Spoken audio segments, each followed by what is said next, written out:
Jokowi ini mantan presiden, anaknya wakil presiden. Prabowo itu koleganya, itu teman akrabnya. Masa dia nggak bisa intervensi Kapolri? Kan logikanya gitu tuh. Dan menurut saya, makanya saya selalu bilang begini, saya sangat menghargai kawan-kawan yang sekarang ini dalam proses mendesak kepolisian untuk menaikkan statusnya Roy Suryo dan kawan-kawan. Tapi saya pribadi sendiri ya, teman-teman relawan ya kan, kawan-kawan kita semua ya. Tapi kami sendiri itu ngerasa memang tak perlu didesak pun sudah sampai barangnya. Gitu, jadi bagus sampai di barangnya, tinggal ditunggu aja gitu, tinggal ditunggu aja. Makanya saya selalu sampaikan ke Roy Suryo, persiapkan mental karena di penjara gak enak. Tunggu bang, mereka begitu percaya diri loh. Mereka begitu percaya diri. Apa juga, orang percaya diri itu gak apa-apa kan. Percaya diri itu tidak selalu linear, Bil, sama persoalan kemampuan diri. Kayak gitu loh, kan itu gak selalu linear gitu. Gak akan selalu linear itu. Jadi kalau mereka percaya diri, menurut saya sih bagus-bagus aja. Gitu. Tapi bahwa akhirnya kita sudah masuk fakta hukum, misalnya begini bang. Ini kan proses hukumnya sudah disampaikan oleh kepolisian, sudah masuk pada proses penyidikan. Nah, proses penyidikan itu berarti sudah ditemukan tindak pidananya. Kan begitu ya. Nah, kalau sudah ditemukan tindak pidana, berarti sudah alat bukti yang ditemukan. Nah, gimana nih teman-teman? Roy Suryo dan kawan-kawan diminta untuk mempersiapkan mental. Percaya diri sih boleh-boleh saja. Tapi harus menerima realita fakta yang ada sekarang ini. Bahwa prosesnya memang sedang berjalan. Tinggal lagi bagaimana menetapkan siapa saja yang jadi tersangka ini. Si A, si B, si C, si D, kan begitu loh. Dan kapan? Dan inilah yang akan dilakukan oleh kepolisian dalam waktu dekat. Kan begitu loh, ditunggu aja. Kan gitu, tunggu aja. Dan begini ya, dalam kondisi negara kita yang tidak baik-baik saja, dalam kondisi masyarakat kita yang ya cenderung memang kepercayaannya juga sedang turun terhadap pemerintah dan lain sebagainya gitu, kan juga harus hati-hati nih, apalagi soal penegakan hukum. Jadi harus betul-betul firm betul. Jadi ketika memang disampaikan bahwa si A, si B, si D tersangka, ini alat buktinya dan sebagainya yang tidak terbantahkan. Nah, ternyata teman-teman, itu dia. Untuk menentukan nama-nama tersangka, pihak penyidik memang harus hati-hati. Apalagi nih, kalau berdasarkan pernyataan penasehat Kapolri, Pak Arianto Sutadi, ini katanya beberapa waktu yang lalu, di perkara ijazah Bapak Jokowi ini, akan banyak nantinya yang jadi tersangka. Wah.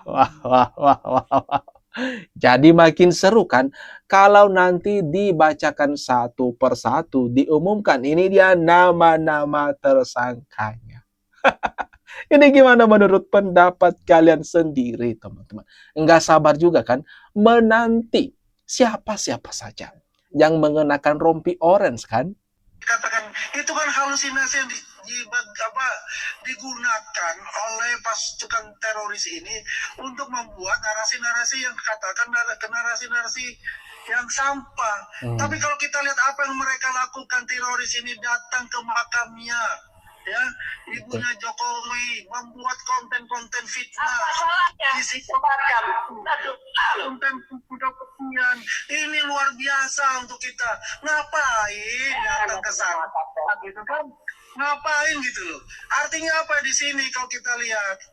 Mana yang waras? Kita atau teroris? Tidak. Roy Suryo tadi mengatakan apa salahnya? Ini kan mereka mendatangi makam keluarga Pak Jokowi, makam ibunda Pak Jokowi. Dan di sana mereka bikin konten. Dan Roy Suryo mengatakan apa salahnya? Dia nggak merasa bersalah berkata-kata fitnah di sana, mengolok-olok di sana, teman-teman. Datang ke tempat yang namanya ampun ya, di mana kewarasan dari teroris ini gitu loh. Datang ke tempatnya kami beli ibunda dari Pak Jokowi, buat narasi-narasi yang tentu saja narasi fitnah buat kita itu. Geram loh masyarakat. Mas Roy ya. Mas Roy, yang ada lakukan.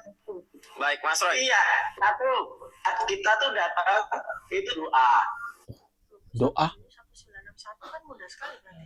Ketika ketika melahirkan Joko Widodo. Jadi kelihatannya bahwa ya ini bukanlah ibu kandung dari Joko Widodo, tidak ada ibu lagi. Nah, ya itu tidak pada tempatnya ya. Jadi kalau mau ziarah kubur itu ya berdoa, mendoakan, mengambil pelajaran. Kalau mau mengurus hal yang lain ya tidak di kuburan. Orang yang sudah mati jangan jangan diajak berpolemik ya. Jadi kalau memang urusan dia dengan soal yang lain ya di pengadilan di mana. Tapi kalau ke kuburan itu ya mendoakan, berziarah, mengambil pelajaran dari kematian, ya menjaga adab itu siapapun ya. Jadi kita yang masih hidup ini dianjurkan ziarah kubur tapi dengan adab yang baik ya. Saya nggak tahu dia ke sana tujuannya apa. Kalau tujuannya untuk meneliti nasab atau apa ya bukan di situ. Nah, kena kecaman kan? Alasan Roy Suryo tadi kan berdoa. Lalu kapan mereka berdoanya? Yang kita lihat kan yang mereka upload di media sosial. Video mereka malah membuat fitnahan. Membuat di sana kegaduhan. Kalau dong juga pakai fotokopian, ya mana pembandingnya yang asli? Kalau ada ijazah palsu pasti ada aslinya gitu loh. Nah kalau palsu yang mana? Fisiknya gitu loh, analognya mana? Fotokopi nggak bisa dong. Bang Bona, silakan. Ya, menurut saya agak berbeda ya. Memang apa ya? Beda tujuan kita ya, Bang Junai. Kalau bagi saya seorang adik pejabat publik, dokumen yang asli sudah tidak perlu lagi. Ngapain orang presiden juga bukan karena menunjukkan aslinya, tapi karena menunjukkan fotokopi terlegalisir. Ya berarti di DPR juga sama dong. Semua anggota DPR nggak nunjukin aslinya. Gimana sih Bang Bona ini? Aduh, Bang Bona. Bang Bona kalau bernarasi, Bang Bona agak mikir dikit tuh. Ada nggak sih aslinya di situ anggota DPR? Ada nggak? Ada nggak anggota DPR ini yang bawa aslinya di situ? Nah, mereka benar semua, mereka begitu semua ternyata. Saya juga baru paham. Ya makanya berarti bubarin aja negaranya gitu loh. Kalau Anda berani bawa kopi jasa presidennya. Bang Bona. Memang gila. Yang Bang kita Ade. koreksi kalau saat Bang. Saya Kita berbicara Izin. Bang Ade izin ya. Kita satu-satu dulu. Bang Ade nanti saya kasih kesempatan. Iya. Pokoknya di sini teman-teman, Bona Tuasilalahi salah berkata. Salah narasi. Sekjen Peradi kalau memang palsu pembanding yang asli mana? Ya. Kalau mereka sekarang menuding ijazah Bapak Jokowi itu palsu, sekarang yang aslinya mana? Mana? Padahal legalisir daripada UGM ada tuh di salinan ijazah Bapak Jokowi yang mereka ambil dari KPU katanya. Apalagi yang dipermasalahkan sekarang? Apalagi teman-teman? Coba dah kalian komen di bawah ini. Ya, saya menghargai ini bagian dari upaya untuk pembelaan diri lah. Tapi kalau buat saya akhirnya apa tidak konsisten juga dengan buku yang katanya sudah terbit. Nah, Kalau sudah yakin, nggak perlu lagi cari-cari kenapa maksudnya. cari-cari? Tuh, yang menunjukkan memang tidak bukunya konsisten, udah ya. final. Artinya apa? Beliau sendiri masih mencari kebenarannya.